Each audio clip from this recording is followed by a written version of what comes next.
Capítulo 6. Evaluación y consejo preconcepcional. El control prenatal corresponde al conjunto de acciones y procedimientos sistemáticos y periódicos destinados a la prevención, diagnóstico y tratamiento de los factores que pueden condicionar morbimortalidad materna y perinatal. Hoy se conoce que las medidas de prevención pueden comenzar antes del embarazo. Se sugiere que las parejas busquen atención médica antes de lograr su embarazo para una evaluación y consejo preconcepcional adecuados.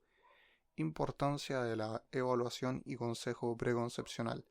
La evaluación preconcepcional es una instancia destinada a preparar de la mejor manera posible a una pareja para su próximo embarazo, con el fin de obtener un buen resultado perinatal y proteger la salud materna. A continuación detallamos aspectos importantes que pueden mejorar con una adecuada evaluación y consejo preconcepcional. Prevenir la prematurez. Este aspecto es especialmente importante si recordamos que la tasa de parto prematuro en Chile ha aumentado progresivamente. El aumento en la prematurez en Chile es multicausal. Uno de los factores es la postergación de la maternidad y el aumento en el uso de técnicas de reproducción asistida con un mayor riesgo de embarazos múltiples, los que poseen mayor riesgo de parto prematuro. Disminuir la tasa de restricción de crecimiento fetal, RCF, la que habitualmente corresponde al 10% de los embarazos. Evitar la aparición de anomalías congénitas mayores que ocurren en un 3% de todos los recién nacidos. Disminuir las complicaciones asociadas al embarazo, que afectan entre un 20 y un 30% del total de embarazos.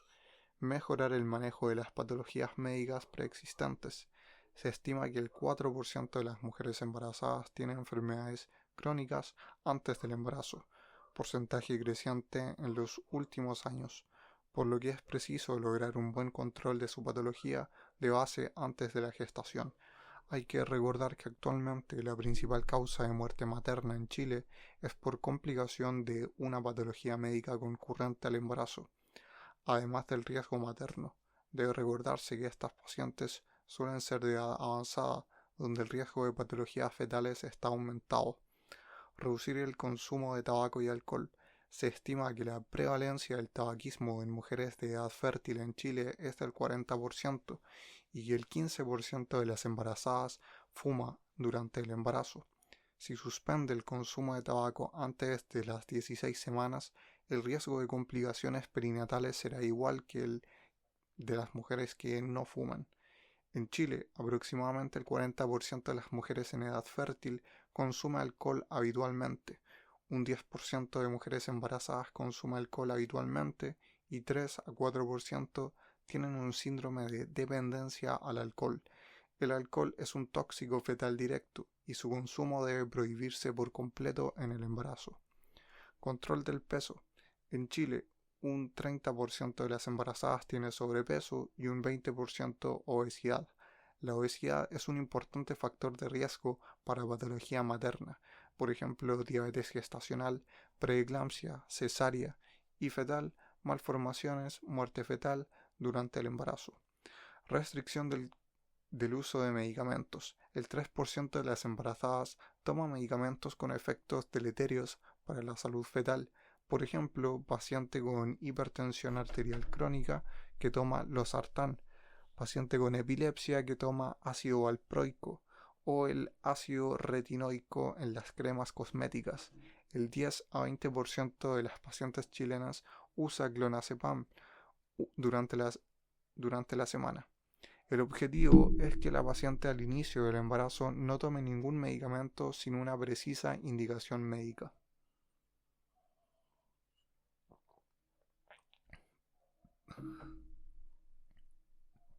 Acciones sugeridas en la evaluación preconcepcional. La pareja se presentará a evaluación y consejo preconcepcional. Mediante la anamnesis podremos conocer si la mujer es sana, portadora de alguna patología crónica o si tiene antecedentes de patologías propias del embarazo en sus gestaciones previas. Asimismo, sabremos si la pareja tiene antecedentes de hijos sanos, hijos previos con malformaciones o antecedentes de enfermedades hereditarias. Según esta evaluación, orientaremos acciones específicas en el consejo preconcepcional. A continuación, listamos 2 acciones específicas que deben ser seguidas en la evaluación preconcepcional. Acciones por realizar en la evaluación preconcepcional. 1. Control rutinario, incluyendo anamnesis, antecedentes mórbidos, factores de riesgo obstétricos y médicos, examen físico y toma del PAP. Segundo, solicitar exámenes de laboratorio rutinario, grupo RH y CUMS indirecto, estudio de infecciones, VIH, VRL, rubiola, varicela, hepatitis B, hepatitis C, tamizaje de patología tiroidea, TSH, PCR para clamidia y gonococo en secreción cérvico-vaginal. Tercero, preparar a las parejas para la paternidad. Chile crece contigo. Es un programa del Estado enfocado, entre otras cosas, en la preparación preconcepcional. Cuarto, explicar eventualmente complicaciones fetales o maternas en base a los antecedentes de cada paciente. 5. Evaluación de la pareja infértil. 10% de la población chilena es infértil. Sexto, dar consejo genético cuando se justifique. Séptimo, explicar cambios de la fertilidad y riesgos materno-fetales asociados a la edad materna. Octavo, indicar suplementación con ácido fólico. Si bien en Chile la harina está suplementada con ácido fólico, se recomienda la indicación de suplementación periconcepcional y hasta el primer trimestre del embarazo, 1 miligramo para mujeres de bajo riesgo y 5 miligramos para mujeres de alto riesgo. Noveno, prevenir y tratar las infecciones que puedan afectar a la madre y o feto.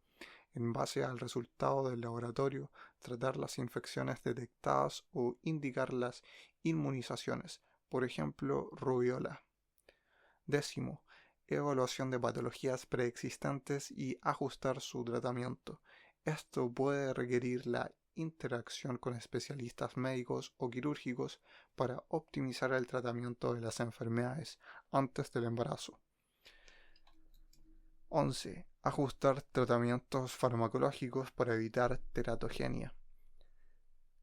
No abandonar la medicación, sino que racionalizar qué es posible suspender y qué debe mantenerse. Analizar si se puede disminuir la dosis, cambiar o suspender un medicamento dependiendo de la patología. 12. Identificar factores de riesgo propios del embarazo. Por ejemplo, antecedente de parto prematuro, antecedente de preeclampsia severa, 20% de recurrencia. En base a esta identificación de riesgo, orientar el control del futuro embarazo con un especialista en medicina materno-fetal. Acciones específicas en el consejo preconcepcional. A. Riesgo genético. Ácido fólico. Se sabe que el 69% de las mujeres no toma ácido fólico antes de quedar embarazada, ya que un gran porcentaje de los embarazos no son programados. Afortunadamente en Chile la harina está fortificada con ácido fólico. La evaluación de esta intervención mostró una significativa reducción de la tasa de malformaciones. Se debe recomendar suplementación con ácido fólico al menos un mes antes de la concepción en pacientes de bajo riesgo y 3 meses en las de alto riesgo, y luego durante las 12 primeras semanas del embarazo. Esta sugerencia se debe recordar en cada control ginecológico a toda mujer en edad reproductiva. La suplementación con ácido fólico ha demostrado reducir incidencia de defectos del tubo neural en 2/3, incluyendo espina bífida y anencefalia, tasa de malformaciones cardíacas, hidrocefalia, reducción de extremidades, malformaciones del tracto urinario y algunos tipos de labio leporino. Las dosis recomendadas de ácido fólico son: población general, dosis ácido fólico 0,4 miligramos al día. En Chile, la gran mayoría de los comprimidos que se venden son de 1 miligramo y es lo que se suele indicar. Población de alto riesgo de malformaciones, dosis ácido fólico 4 miligramos por día. Se ha demostrado el beneficio de esta dosis mayor en mujeres con antecedentes de hijos previos con defectos del tubo neural y en usuarias de antiepilépticos. Como consejo de expertos, También indicamos dosis alta en mujeres diabéticas, obesas, usuarias de hidroxicloroquina, por ejemplo mujeres con lupus eritematoso sistémico, y de psicotrópicos.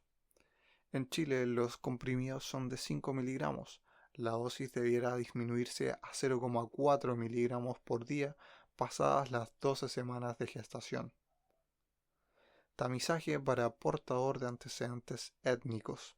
El origen étnico de cualquiera de los cónyuges determina si debe recomendar estudio prenatal de estados portadores de ciertas patologías, tales como anemia de células falciformes, talasemias, enfermedad de Tay-Sachs, etc.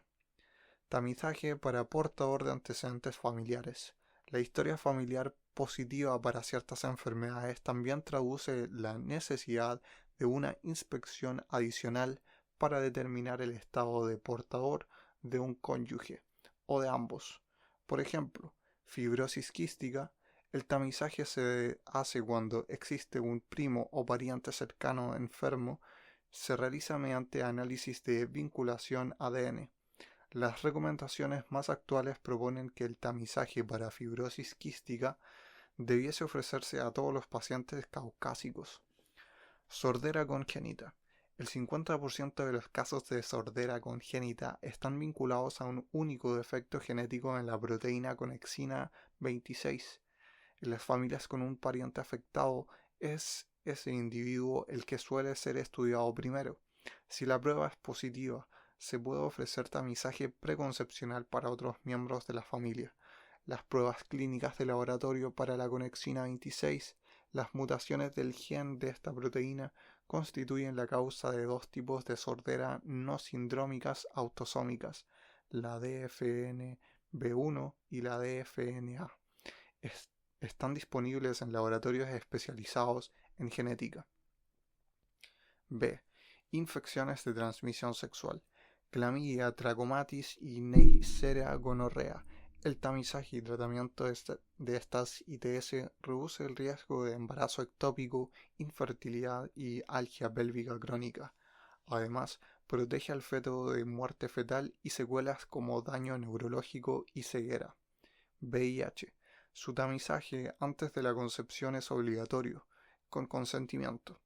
Se ha demostrado que el tratamiento con antirretroviral durante el embarazo reduce casi a 0% el riesgo de transmisión vertical.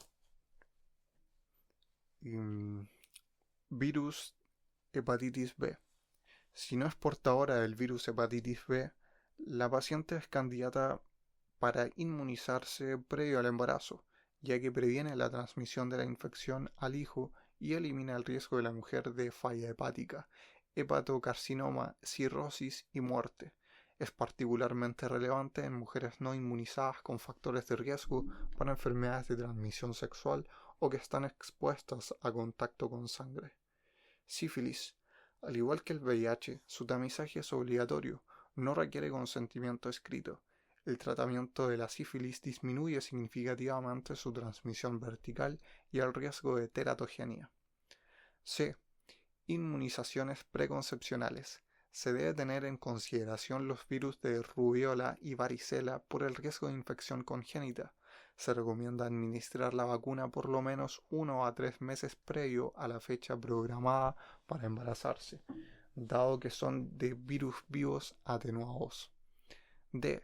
Infecciones con potencial teratogénico. Pueden causar infecciones congénitas si la madre se infecta durante el embarazo. Actualmente no hay vacunas disponibles para estas infecciones y su tamizaje no se recomienda de rutina. Toxoplasmosis. Toxoplasma gondii es un parásito protozoario. La infección se adquiere principalmente por consumo de carne cruda o poco cocida. La segunda fuente de infección es el agua, la tierra o los vegetales contaminados. Las heces de los gatos también son una fuente de contagio. Los nuevos propietarios de gatos que salen a la calle están en mayor riesgo de contagio y las mujeres deben ser aconsejadas para evitar el contacto con las heces del gato en la caja de arena. Se recomienda no dejar las deposiciones del gato dentro del hogar, usar guantes al hacer jardinería y evitar comer carne cruda o poco cocida.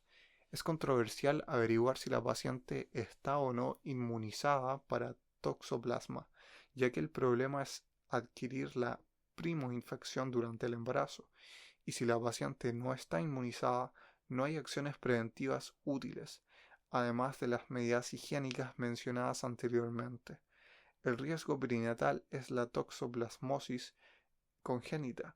La infección por toxoplasma se encuentra dentro de las infecciones TORCH, toxoplasma, otras, rubiola, citomegalovirus y virus herpes. La toxoplasmosis congénita puede causar malformaciones fetales, restricción de crecimiento o incluso la muerte in útero. La mayoría de los bebés infectados no presentan síntomas al nacer, pero pueden manifestar síntomas posteriormente, como ceguera o retraso mental. Citomegalovirus, CMV. El citomegalovirus se transmite a través de la saliva, orina, semen, secreciones vaginales, vía transplacentaria y leche materna. El periodo de incubación es variable y produce una infección generalmente asintomática en el adulto. El 50% de la población está inmunizada. No existe vacuna contra el virus. La exposición al citomegalovirus es especialmente riesgosa para personas que se dedican al cuidado de niños y para los trabajadores de la salud. Los niños menores de 3 años son la principal fuente de contagio. Estas personas en situación de riesgo deben lavarse las manos con frecuencia y usar guantes para prevenir la transmisión. Debe sospecharse frente a un cuadro viral en la mujer embarazada. La infección por citomegalovirus congénita puede ser muy grave y afectar múltiples órganos, como hígado, vaso, pulmones, sistema auditivo, sistema nervioso central, etc., o en otros niños ser asintomática y solo evidenciar secuelas durante la infancia. Parvovirus B19, quinta enfermedad. Es un virus de transmisión respiratoria por contacto prolongado con niños infectados. En general aparece en forma de brotes epidémicos en niños de edad escolar. El signo clásico de la enfermedad es el signo de la cachetada. Se sugiere promover el lavado de manos frecuente y precauciones universales. La transmisión vertical por parvovirus B19 puede provocar anemia fetal por alteración en la eritropoiesis en la médula ósea e hígado fetales. Como consecuencia de la anemia pueden aparecer insuficiencia cardíaca, hidrops y muerte fetal. Tiroxinas ambientales y drogas. El feto es más susceptible a las toxinas del medio ambiente que los adultos. La exposición a drogas y otras sustancias químicas es la causa de 3 a 6% de las anomalías congénitas. La edad gestacional al momento de la exposición determina el tipo y la gravedad de la anomalía. En general, se establecen los siguientes rasgos para el riesgo de daño frente a la exposición fetal. Antes de los 17 días de desarrollo embrionario, posiblemente letal. Entre 17 a 56 días de desarrollo embrionario, el riesgo de daño es posible anomalía estructural. Y después del día 56 de desarrollo embrionario, se espera una posible discapacidad funcional severa. Exposición ocupacional. Los empleadores están obligados por ley a informar a sus trabajadores de la exposición a sustancias peligrosas y a proporcionarles el equipamiento y la instrucción de seguridad apropiados. Un ejemplo son los tóxicos para desparasitar las viñas, órganos fosforados, que tienen alto riesgo de gastrosquisis. Químicos. En el hogar, las mujeres embarazadas deben evitar la exposición al diluyente de pinturas y a pesticidas por ser de alto riesgo. Radiación. La radiación ionizante, incluyendo la de la exposición a radiografías y a materiales radiactivos, se asocia con alteraciones genéticas cuando el embrión en desarrollo la recibe en altas dosis. Se ha establecido que la mayoría de los exámenes de radiodiagnóstico son seguros para su uso en cualquier momento del embarazo. Sin embargo, se prefiere ser riguroso en la indicación.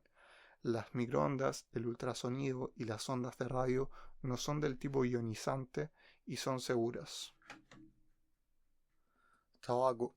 Su consumo durante el embarazo se asocia a mayor riesgo de aborto espontáneo, parto prematuro, bajo peso al nacer. Este riesgo es dosis dependiente.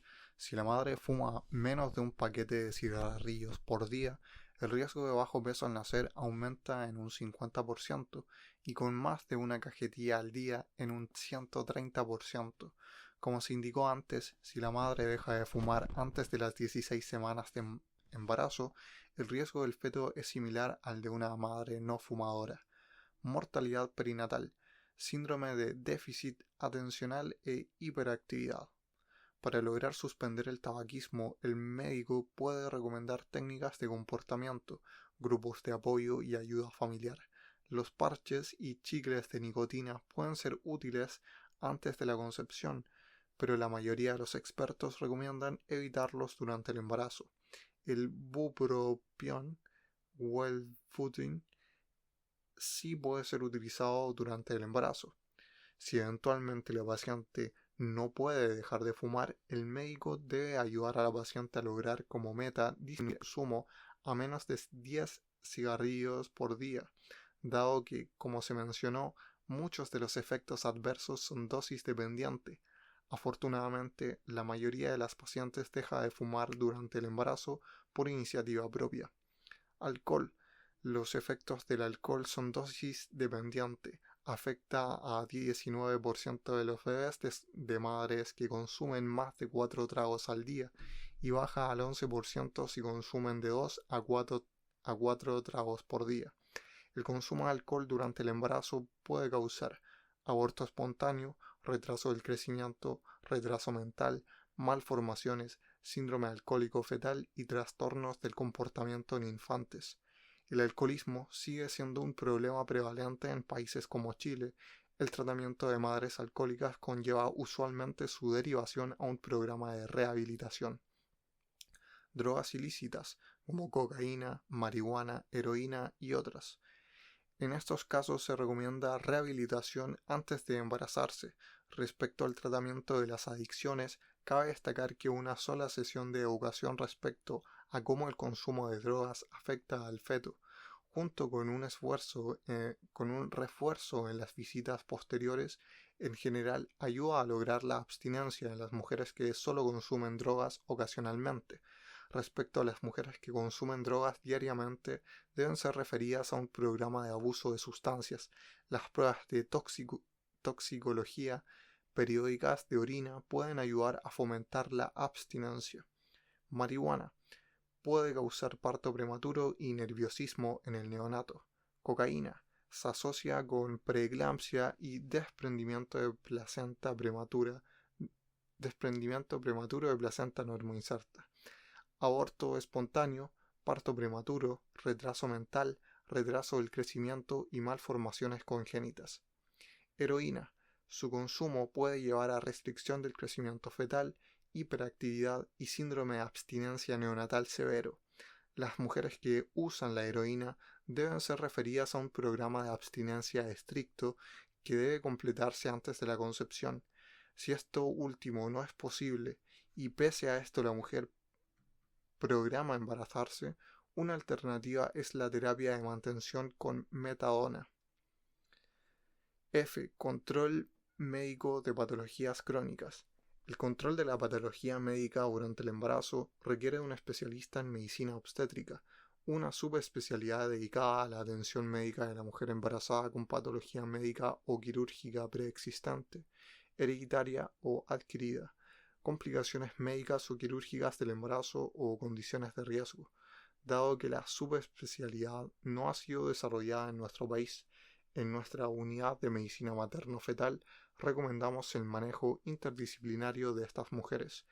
Este manejo consiste en la atención conjunta de la mujer embarazada con patología médica crónica, entre el especialista en medicina materno-fetal y los especialistas médicos o quirúrgicos involucrados.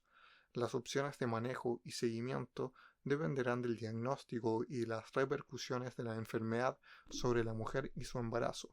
A continuación, entregamos algunas pistas específicas sobre patologías médicas frecuentemente asociadas al embarazo. Diabetes mellitus pregestacional. Las mujeres cuya diabetes está mal controlada, definida como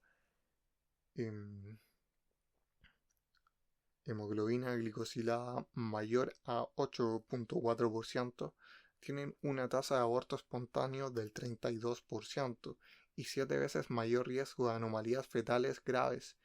Hemoglobina mayor a 10% implica 15% de malformaciones severas.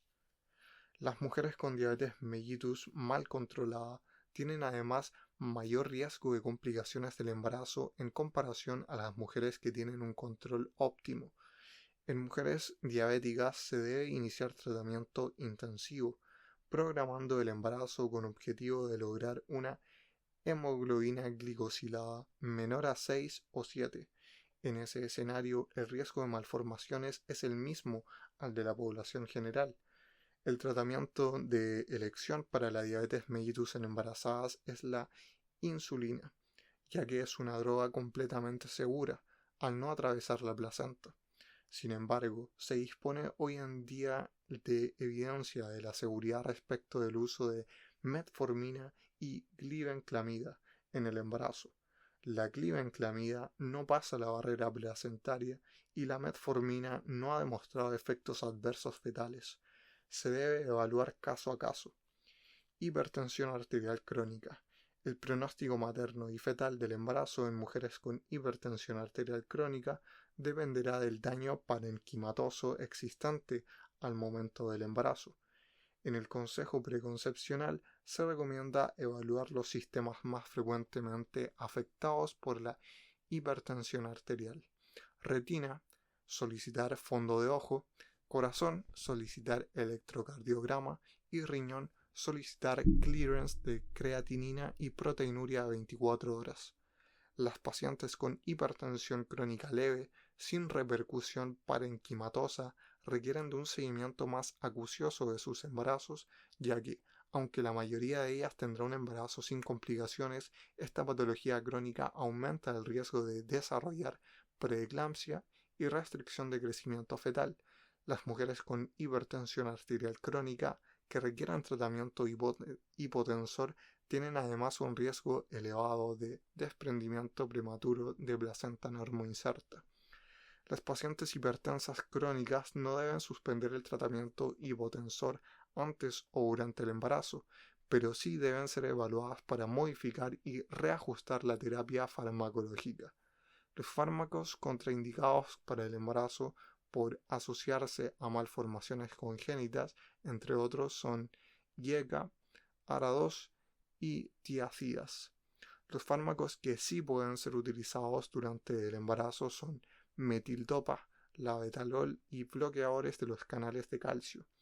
En general, el medicamento de elección es la metildopa, por lo que se recomienda su uso en mujeres hipertensas que deseen embarazo. Adicionalmente, como parte del consejo preconcepcional, se debe indicar que la ingesta de ácido acetilsalicílico, aspirina 100 miligramos al día, reduce el riesgo de desarrollar preeclampsia, por lo que las mujeres con hipertensión arterial recibirán esta indicación. Epilepsia. Los hijos de madres con epilepsia tienen un 4 a 8% de riesgo de malformaciones congénitas, lo que podría estar relacionado al uso de anticonvulsivantes o estar relacionado a un mayor riesgo inherente de alteraciones genéticas y tienen además mayor riesgo de desarrollar epilepsia. Respecto a la hipoxia asociada a convulsiones maternas, su rol aún no está claro. Con relación al tratamiento, se debe evitar en lo posible el uso de múltiples anticonvulsivantes y se debe intentar continuar el tratamiento con el mejor fármaco en monoterapia y a la menor dosis necesaria para el tipo de epilepsia. No existe un único fármaco de elección, aunque en general se recomienda el uso de lamotrigina o levetiracetam. Los fármacos más antiguos se clasifican según la FDA de riesgo categoría D, mientras que los más nuevos han sido poco estudiados. El ácido valproico parece ser el fármaco con mayor asociación a malformaciones fetales, especialmente durante el primer trimestre del embarazo. Sin embargo, si es el fármaco de elección para la paciente, debe ser usado, tratando de no sobrepasar dosis mayores de 500 a 600 miligramos al día. Si la paciente no ha tenido convulsiones durante 2 o más años, sería ideal suspender el tratamiento farmacológico 3 meses antes de intentar embarazarse. En la evaluación preconcepcional de pacientes con epilepsia, debe discutirse el caso con el neurólogo para optimizar el tratamiento con solo una droga. Además, indicar ácido fólico preconcepcional en dosis altas, 4 miligramos al día. Aunque no existe evidencia científica para hacerlo, recomendamos mantener el ácido fólico durante todo el embarazo en mujeres que usan anticonvulsivantes a dosis de 0,4 miligramos al día pasadas las 12 semanas de gestación.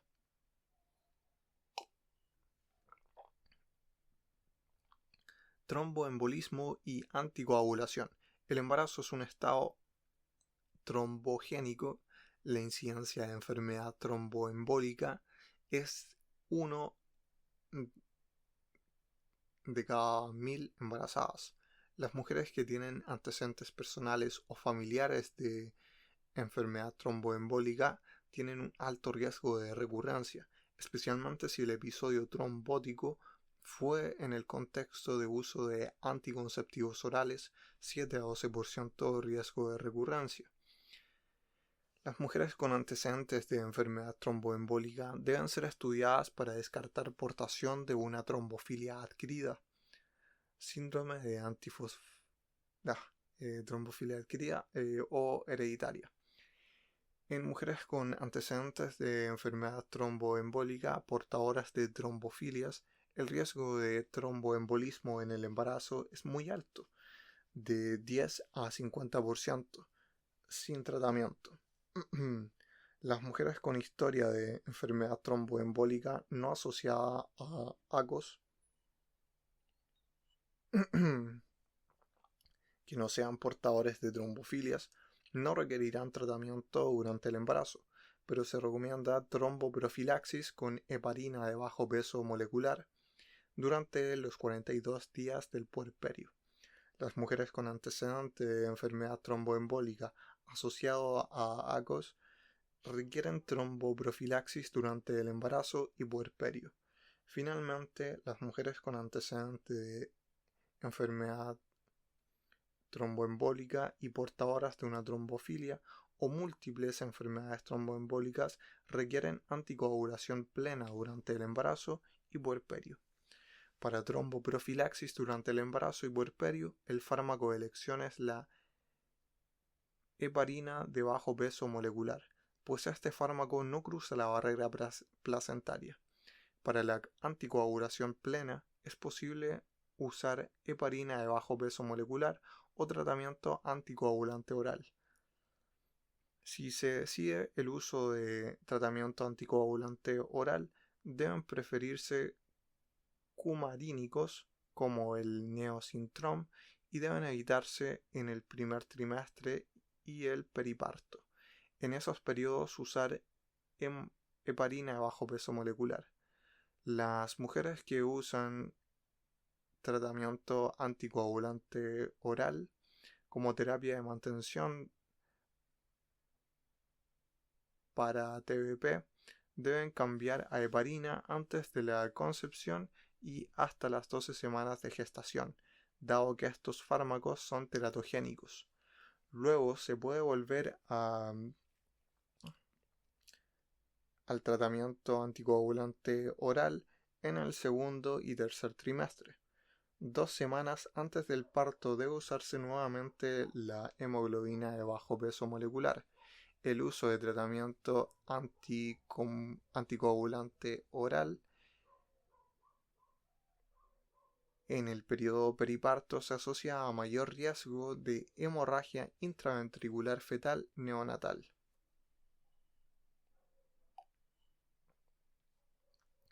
Depresión y ansiedad. un 20 a 30% de las mujeres presentarán síntomas depresivos durante el embarazo.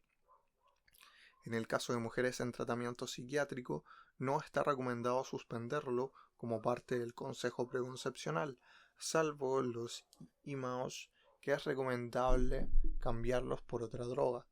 Lo indicado es discutir a la paciente con el psiquiatra y racionalizar la medicación, privilegiando el uso de una sola droga. Los inhibidores selectivos de la recaptura de serotonina, sertralina, escitalopram y fluoxetina son en general drogas seguras para su uso en el periodo periconcepcional, embarazo y lactancia, siendo la sertralina la primera opción, seguida del citalopram y escitalopram. Se trata de evitar la paroxetina por estudios que muestran un leve aumento de malformaciones cardíacas. En lo posible, debe preferirse estas drogas respecto de antidepresivos más nuevos. Las benzodiazepinas son también fármacos bastante seguros en el periodo periconcepcional. Su uso en dosis alta en el periparto se asocia a síndrome de abstinencia en el recién nacido. Edad de los cónyuges. Las parejas de edades mayores deben ser asesoradas acerca de los riesgos genéticos y la disponibilidad de las pruebas de tamizaje prenatal, amniocentesis, biopsia de vellosidades y diagnóstico prenatal no invasivo en sangre materna. Por otra parte, con la edad también aumenta el riesgo de infertilidad, afectando al 20% de las parejas mayores de 35 años. Edad materna. Muchas mujeres están posponiendo el ser madres hasta después de los 35 años, lo que se traduce en un mayor riesgo de problemas médicos durante el embarazo y de anomalías cromosómicas en el feto, aneuploidías. En mujeres de mayor edad también aumenta la tasa de aborto espontáneo. Edad paterna. A mayor edad aumenta la disfunción eréctil. El impacto de la edad del padre sobre el riesgo de malformaciones o aneuploidías es menor, pero también existe.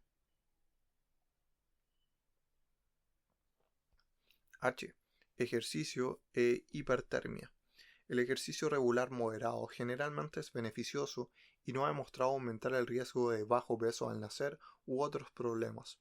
Las mujeres embarazadas deben limitar el ejercicio intenso para evitar el aumento de la temperatura corporal central por sobre los 38.5 grados Celsius.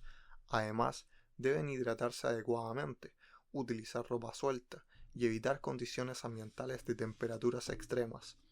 En el primer trimestre, la hipertermia relacionada al hábito de tinas de agua caliente, incluyendo baños turcos y termas, se ha asociado a aumento de anomalías congénitas, por lo que deben desaconsejarse. Nutrición. El bajo peso al nacer y la prematuridad están más relacionados con los problemas de nutrición al momento de la concepción que al aumento de peso durante el embarazo. Obesidad. La obesidad es un problema en Chile y en el mundo. La obesidad es un importante factor de riesgo para patología materna, por ejemplo, diabetes gestacional, preeclampsia, cesárea, enfermedad tromboembólica y fetal, malformaciones, parto prematuro y muerte fetal durante el embarazo. Las mujeres obesas deben hacer dieta antes de la concepción y luego cambiar a una dieta de mantención de 1800 calorías por día durante el periodo en que se intenta concebir. Se ha demostrado el beneficio de la cirugía bariátrica para mujeres con obesidad mórbida. En este caso, el embarazo debe diferirse al menos por un año para lograr estabilización del peso. Desnutrición. Las mujeres con bajo peso, o sea, de un IMC menor a 18.5, están en riesgo de amenorrea, infertilidad, recién nacido de bajo peso, parto prematuro y anemia. En mujeres desnutridas, debe iniciarse un manejo nutricional interdisciplinario por al menos 6 meses antes del embarazo. Dieta vegetariana. Los vegetarianos que consumen huevos o productos lácteos por lo general no tienen deficiencia nutricional. Sin embargo, los vegetarianos estrictos, es decir, los veganos, pueden tener deficiencias de aminoácidos, zinc, calcio, hierro y vitaminas D y B12. Estas pacientes son las que requieren de evaluación y educación nutricional respecto a la adecuada selección de alimentos y necesidad de suplementación.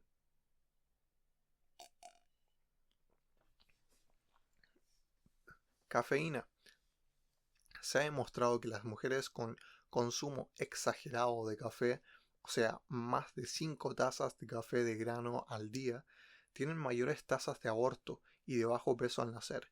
Sin embargo, no es claro si este efecto es producto del café o un estilo de vida poco saludable, en cantidades usuales de hasta 300 miligramos al día, es decir, 2 tazas de café o 6 vasos de té o bebidas.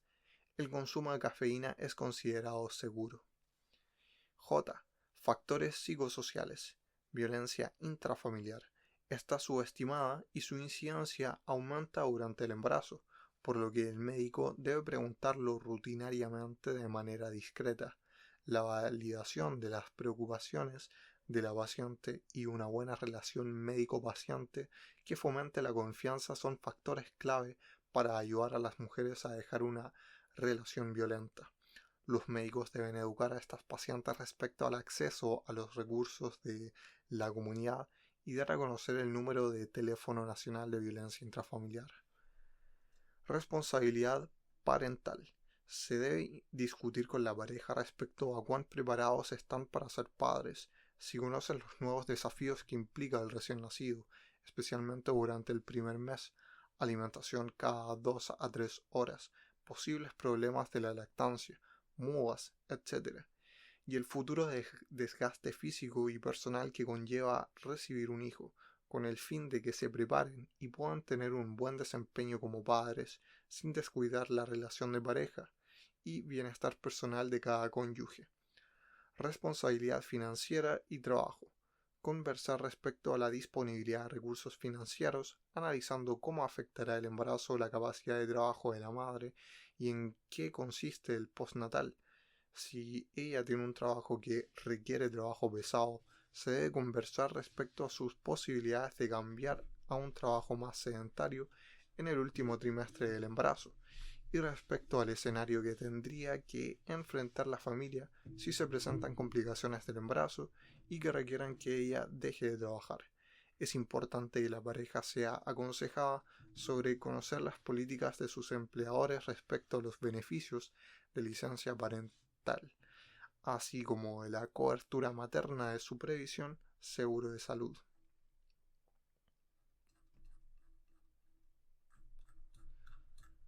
Lista de verificación de la consejería preconcepcional, genética, suplementación de ácido fólico, sin antecedentes, 0,4 miligramos de rutina.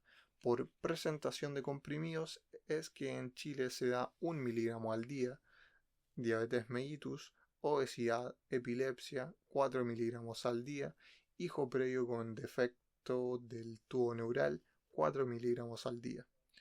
Detección de portadoras según origen étnico, anemia de células falciformes, talasemia, enfermedad de Tay-Sachs, detección de portadoras según antecedentes familiares, fibrosis quística, sordera no sindrómica, conexina 26, tamizaje de enfermedades infecciosas, inmunización y consejería, VIH, sífilis, vacuna, virus hepatitis B, vacunas preconcepcionales, rubiola y varicela, toxoplasmosis, evitar contacto con la caja de arena de gatos, tierra del jardín y consumo de carne cruda, citomegalovirus, parvovirus B19, lavado de manos frecuente y precauciones universales para el cuidado infantil y cuidado de la salud. Toxinas ambientales, exposiciones ocupacionales, conocer información de seguridad según área laboral que debiesen ser proporcionadas por el empleador, productos químicos del hogar, evitar solventes de pintura y otros solventes y pesticidas, suspender consumo de tabaco, bupropión, parches de nicotina, tamizaje de alcoholismo y uso de drogas ilícitas. Evaluación médica, diabetes, optimizar el control, hipertensión arterial crónica, evitar IECA, ARA2 y tiazidas, epilepsia, Optimizar el control, favorecer monoterapia, ácido fólico 5 miligramos al día. Enfermedad tromboembólica, reemplazar terapia anticoagulante oral por heparina de bajo peso molecular, primer trimestre y antes del parto. Depresión y ansiedad, favorecer uso racional de monodroga. Estilos de vida, recomendar ejercicio regular de intensidad moderada, evitar la hipertermia, o sea, bañeras de hidromasaje, termas, sobrecalentamiento. Advertir respecto a obesidad y bajo peso. Tamizaje de violencia intrafamiliar. Resumen del capítulo. La evaluación y consejo preconcepcional pretende prevenir situaciones de riesgo materno y perinatal. Una adecuada evaluación y consejo preconcepcional favorecen prevenir prematurez, disminuir tasa de restricción de crecimiento fetal, evitar aparición de anomalías congénitas mayores, disminuir complicaciones asociadas al embarazo, mejorar el manejo de comorbilidades preexistentes, reducir el consumo de alcohol y tabaco, controlar peso y evitar medicamentos dañinos para la salud fetal. Mediante la anamnesis podemos evaluar si la mujer tiene patologías crónicas y antecedentes de patologías en sus embarazos previos. También podemos saber si la pareja tiene antecedentes de enfermedades hereditarias o antecedentes de hijos previos con alguna malformación. Se deben realizar acciones específicas. Evaluar y disminuir riesgo genético. Es fundamental la suplementación con ácido fólico desde un mes antes de la concepción en pacientes de bajo riesgo y 3 meses antes en pacientes de alto riesgo de malformación, hijos previos con defectos del tubo neural y usuarios de antiepilépticos, manteniéndola durante las primeras 12 semanas de embarazo. La dosis recomendada en población general es de 0,4 miligramos por día y en población de alto riesgo es de 4 miligramos al día y disminuye a 0,4 miligramos al día luego de las 12 semanas de gestación. Expertos indican dosis altas también en pacientes diabéticas, usuarias de hidroxicloroquina y de psicotrópicos. Se recomienda tamizaje para portadores de antecedentes étnicos o familiares. Tamizaje de infecciones de transmisión sexual, clamidia trachomatis, Neisseria gonorrhoeae, VIH, virus hepatitis B, sífilis. Su tamizaje y tratamiento oportuno disminuye el riesgo de transmisión vertical y secuelas en el feto. Inmunizaciones preconcepcionales, varicela y rubiola por lo menos 1 a 3 meses previo a la fecha programada para el embarazo. Si la paciente no es portadora de virus hepatitis B, es candidata para inmunizarse previo al embarazo. Infecciones con potencial teratogénico, toxoplasmosis, citomegalovirus, parvovirus B19, se recomienda evitar contacto con caja de arena de gatos, usar guantes al hacer jardinería y evitar comer carne cruda o poco cocida. En caso de que la mujer se dedique al cuidado de niños o sea trabajadora de la salud, se sugiere lavado de manos frecuente y precauciones universales. Prevenir exposición a toxinas ambientales como químicos del hogar o del trabajo, pesticidas, solventes de pinturas, radiación ionizante, tabaco, alcohol y drogas ilícitas como cocaína, marihuana, heroína, entre otras. En caso de adicción, se recomienda rehabilitación antes de la concepción. Optimización del manejo médico de patologías crónicas desde un enfoque interdisciplinario. Diabetes mellitus. El objetivo de la hemoglobina glicosilada es menor a 6 o 7. El tratamiento de elección es la insulina por su seguridad. Hoy en día también se utiliza metformina y glibenclamida. Hipertensión arterial. Evaluar retina, corazón y riñones para evaluar el daño parenquimatoso existente al momento del embarazo. Evitar IECA, ARA2 y tiazidas. Fármacos que se pueden utilizar son la betalol, BCC y metildopa, siendo este último el de elección. Se indica aspirina 100 miligramos al día, ya que reduce el riesgo de preeclampsia. Epilepsia. Optimizar control y favorecer monoterapia. Enfermedad tromboembólica. El fármaco de elección para para tromboprofilaxis durante el embarazo y puerperio es la heparina de bajo peso molecular. Depresión y ansiedad, favorecer monoterapia. Los ISRS son drogas seguras como la sertralina, citalopram, escitalopram y fluoxetina. También es recomendable el ejercicio regular moderado, buena nutrición y optimización de factores psicosociales.